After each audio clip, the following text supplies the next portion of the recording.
weerar dhimasho leh oo ka dhacay Pahalgam oo Kashmir ku taala oo ay India maamusho ayaa sababay kacsanaan xoogan oo u dhaxeeya India iyo Pakistan. labada dhinac ayaa isweedaarsaday rasaas xadka line of control oo ah xariiq xakameyn oo labadooda la dhaxdhigay si aysan isugu soo xadgudbin, waxaana hoos loo dhigay xiriirka diblomaasiyadeed. 6 May India waxay ku dhawaaqday howlgal la yiraahdo Operation Sindoor oo lagu beegsaday 9 goobood oo ku yaala Pakistan iyo aaga Kashmir ee Pakistan ay maamusho. India ayaa ku eedeysay goobahaasi in lagu diyaariyay weerarkii dhacay. xaaladdu waxay sare u qaaday walaaca laga qabo in dagaal weyn uu qarxo oo u dhaxeeya labada dal ee haysta hubka nuclear-ka, taasoo noqon karta iska hor imaadkii ugu weynaa tan iyo sanadii 2019. khilaafka u dhaxeeya India iyo Pakistan wuxuu ka dhashay kala qaybintii Britishka India ee sanadkii 1947.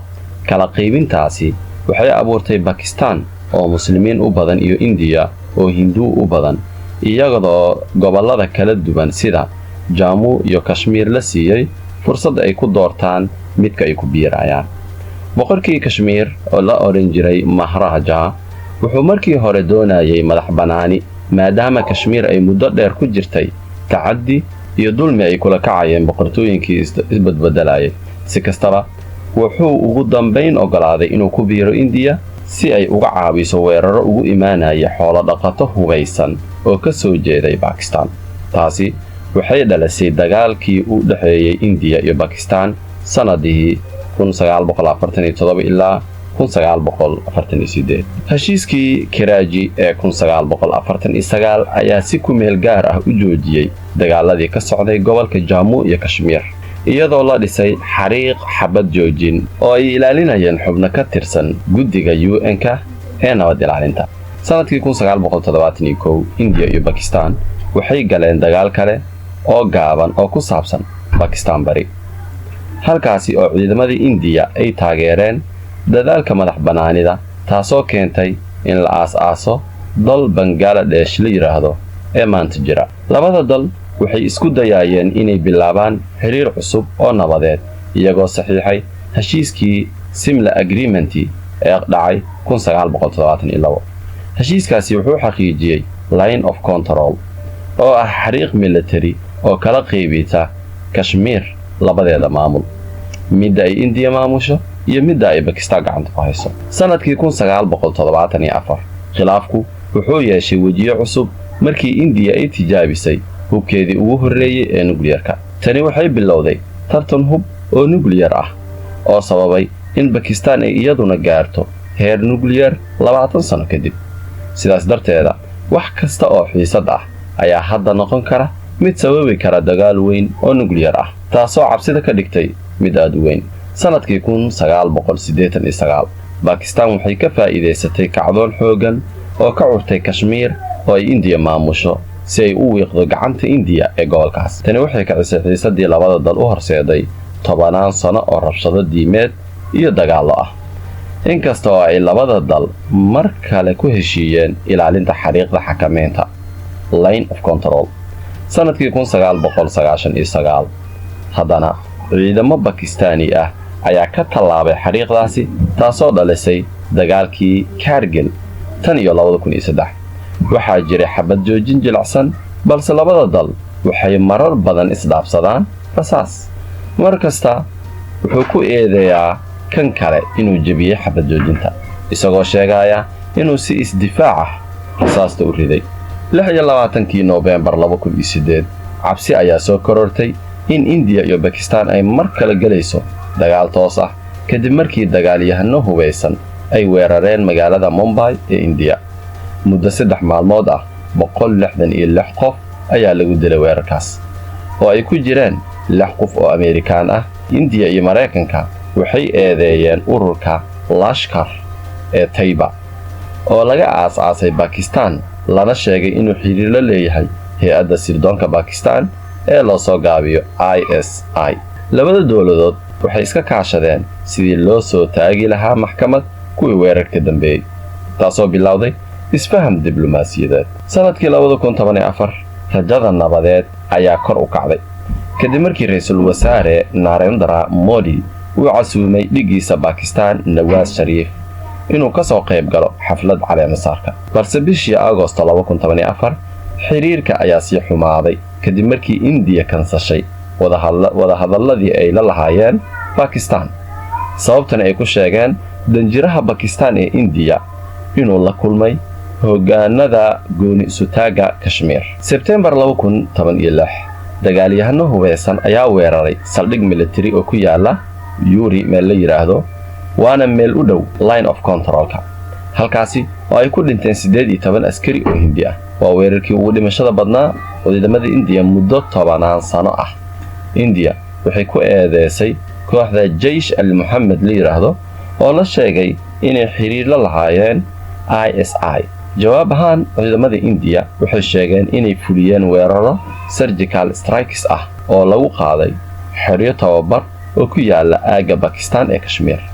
Pakistanse way diiday inay jirto wax duqeyn ah oo dhacay. laga bilaabo dhamaadkii 2016 ilaa 2018 waxaa dhacay iska hor imaadyo xuduudeed oo sababay dhimasho iyo barakac baahsan. in ka badan 3,000 oo rasaas dhaafsi ah ayaa la diiwaangeliyay 2017 halka ku dhawaad 1,000 la xaqiijiyay 6 bilood ee hore ee 2018. bishii Febraayo 2018 dad badan oo ay ku jiraan dad rayid ah ciidamada India iyo dagaalyahano ayaa ku dhintay 2017.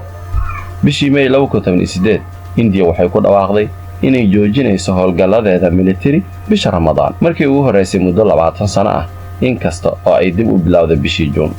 dhamaadkii May labada dal waxay isla qaateen xabad joojin cusub oo ku saabsan line of control iyagoo dib u xaqiijiyay heshiiskii 2003. bishii February 2019 qarax la beegsaday kolonyo ciidamada parliamentary ee India ku sugnaa wuxuu dilay ugu yaraan 40 askari. wuxuu ahaa kii ugu dhimashada badnaa ee ka dhaca Kashmir muddo 30 sano ah. India waxay fulisay duqeyn cirka ah oo ay sheegtay in lagu bartilmaameedsaday xeryo tababar oo ku yaala gudaha Pakistan. Pakistan waxay ka jawaabtay iyaduna duqeysay aaga India. intaas kadib labada dal waxay galeen dagaal cirka ah. Pakistan waxay rideen 2 diyaaradood oo Hindi ah. mid ka mid ah duuliyaasha ayaa la qabtay balse 2 maalin kadib waa la sii daayay. bishii Agoosto 2019 dawladda India waxay qaaday qodobka 370 ee dastuurka kaasoo siiyay Kashmir xurriyad gaar ah. talaabadan waxay hoos u dhigtay madaxbanaanida Kashmir waxayna India ku qasabtay in gobolka uu raaco dhammaan sharciyada dalka. tani waxay si weyn u caroosiisay shacabka Kashmir iyo dawladda Pakistan oo u aragtay arrintaasi cadaalad darro weyn. waxaana ay muujisay sida xukuumadda Modi uu adeegsanayo siyaasadda Hinduunimada si ay u madeeyaan Kashmir. Kashmir waxay gashay xaalad go'doon muddo ka badan sanad waxaana la jaray internetka iyo isgaarsiinta. dad badan ayaa la xiray waxayna dib u habeyn ku sameysay qariidada doorashooyinka si ay u siiso saameyn badan aaga Hinduuga ku badan yahay. xitaa shir G20 ah ayaa lagu qabtay Srinagar intii lagu jiray 2024. rabshaduhu waxay sii socdeen iyadoo New Delhi ay xooga saareysay xakameynta dhuleed ee Kashmir. weeraro ayaa si gaar ah loola beegsaday dadka safarka ku jooga Kashmir. bishii June dagaalyahano ayaa rasaas ku furay bas Hindu ah oo ku socday meel barakaysan. 9 ayaa dhimatay in ka badan 30 oo ay ku dhaawacmeen bishii Oktoobar. 7 qof ayaa lagu dilay mashruuc dhisme ah oo isku xiraya Kashmir iyo Ladakh. 22 Abriil 2025 weerar ka dhacay Kashmir ayaa lagu dilay 25 muwaadin Hindi ah iyo 1 reer Nepal ah. waa weerarkii ugu dhimashada badnaa tan iyo weerarkii Mumbai 2008. India waxay eedeysay Pakistan inay martigelisay kooxda weerarka qaaday waxayna qabatay 2 muwaadiniin Pakistaani ah. Pakistan way diiday eedeynta waxayna sheegtay inuu yahay weerar been abuur ah oo siyaasad loogu abaabulay. inkastoo aan si rasmi ah loo aqoonsan kooxda weerarka qaaday haddana ururka Kashmir Resistance oo ah farac ka tirsan LET urur loo soo gaabiyo ayaa sheegtay mas'uuliyadda. kadib weerarka India iyo Pakistan waxay bilaabeen talaabooyin isdaba joog ah oo kor u qaadaya xiisadda. India kadib waxay joojisay heshiiskii biyaha Indus waxayna xirtay xadka Atari. Bakistaan waxay ka hortimid tallaabadaas waxayna ku hajamtay in isbeddel kasta oo lagu sameeyo socodka biyaha uu noqon doono ficil dagaal. Bakistaan sidoo kale waxay ka xirtay hawadeeda diyaaradaha Hindiya waxayna joojisay ganacsigii iyo fiisooyinkii la siin jiray muwaadiniinta Hindiya. Tan iyo weerarka ciidamada labada dal way si joogto ah isugu ridayaan rasaas line of controlka. Mareykanka iyo Shiinaha ayaa ku baaqay in la dejiyo xaaladda iyadoo Shiinaha codsaday baaritaan madax bannaan Abriil 28. Wasaaradda Difaaca Bakistaan waxay sheegtay inay aaminsan tahay in weerar military oo Hindi ah uu dhow yahay waxayna bilaabeen diyaargarow military. Dhanka kale India waxay bilowday howlgal weyn oo ka dhan ah Kashmir iyadoo la xiray in ka badan 1500 oo qof.